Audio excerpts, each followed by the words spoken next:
Hi అండి, బాగున్నారా? Welcome to my channel. ఈరోజు అయితే మనం ప్రాన్స్ బిర్యానీ ఎలా చేయాలో చూసేద్దాం. చాలా అంటే చాలా సింపుల్ అండి, ఈజీగా చేసేసుకోవచ్చు. ముందుగా అయితే ఒక గిన్నె పెట్టుకోవాలి. మీకు సరిపోని మరి కేజీ తీసుకుంటారు, అర కేజీ తీసుకుంటారు, దాన్ని బట్టి ఒక గిన్నె పెట్టుకోవాలి. పెట్టుకొని నేనైతే బాస్మతి రైస్ ఒక అర కేజీ తీసుకొని కడిగేసి పెట్టుకున్నాను. ఒక 2 స్పూన్స్ ఆయిల్ వేసుకొని 1 స్పూన్ అయితే కంపల్సరీ నెయ్యి ఉండాలండి, అప్పుడే ఆ ఫ్లేవర్ బాగుంటుంది. హీట్ అయ్యాక హోల్ గరం మసాలా మొత్తం దాంట్లో వేసేసి అది కొంచెం వేగాక దాంట్లో ముందు పచ్చిమిరకాయలు వేసుకుంటే ఆ ఘాట్ అనేది దిగుతుందండి. తర్వాత ఉల్లిపాయలు వేసి కొంచెం లైట్ బ్రౌన్ కలర్లోకి వచ్చేదాకా వేయించుకోవాలి.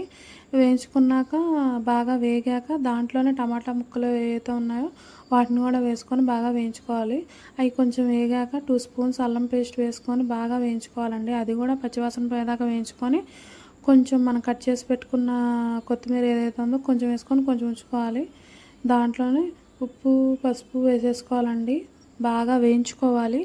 అది కూడా బాగా వేగిపోయాక దాంట్లో కొంచెం కారం వేసుకోవాలి. ఒక 2 స్పూన్స్ కారం వేసుకోవాలి, అంటే మీ కారానికి తగ్గట్టు మీరు వేసుకోండి. దాంట్లో గరం మసాలా ధనియా పౌడర్ కూడా వేసుకోవాలండి.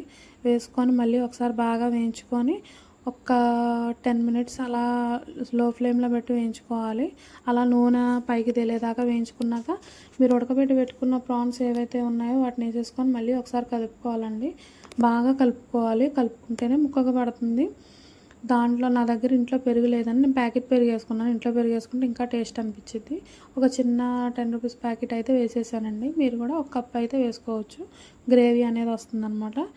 వేసుకున్నాక దాంట్లో మనకు టేస్ట్ తగ్గట్టు ఉప్పు వేసేసుకొని మళ్ళీ ఒకసారి బాగా కలుపుకోవాలి. ఇలా కలుపుకున్నాక ఒక 5 to 10 మినిట్స్ అయితే మూత పెట్టేసుకోవాలండి. మూత పెట్టుకున్నాక ఇలా ఆయిల్ ఎలా పైకి తేలింది చూసారా? మనం బాస్మతి రైస్ ఇప్పుడు వేసేసుకోవచ్చు. వేసేసుకొని 1కి 2 గ్లాసులు వాటర్ అయితే పోసుకోవాలండి. పోసుకొని దాంట్లో కొంచెం కొత్తిమీర వేసుకోవాలి. వేసుకొని హై ఫ్లేమ్లో పెట్టి మూత పెట్టేసుకొని దగ్గర పడ్డదన్నప్పుడు దాని మీద ఏదైనా బరువు పెట్టుకొని సిమ్లో పెట్టుకోవాలి. అంతే అండి, వేడివేడిగా టేస్టీగా ఘాటుగా మన బిర్యానీ అయితే ప్రాన్స్ బిర్యానీ అయితే రెడీ అయిపోయింది. మీకు ఈ వీడియో నచ్చినట్లయితే కంపల్సరీ లైక్ చేయండి. మన ఛానల్ని అయితే సబ్స్క్రైబ్ చేసుకోండి. Thank you.